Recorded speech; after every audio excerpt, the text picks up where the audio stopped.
Hello everybody, welcome back. Today as well we have got you another video. In this video I'll show you how you can delete Uber Eats account. But before that, please do make sure to like our video, subscribe our channel, and yes, without any further delay, let's get into it. It's a very easy process, so make sure to watch the video till the end. And here we go.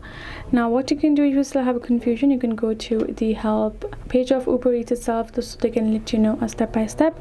Otherwise, again, go to help and you will find this direct link, which is the blue sentence over here, which is delete my Uber account. You're gonna go to tap on that, and now you simply have to log into your account to go through the deletion process.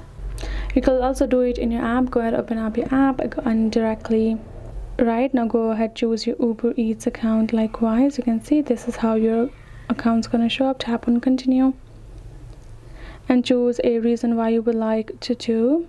You can tap on delete account, and there you go, your account will be deleted, and that is it.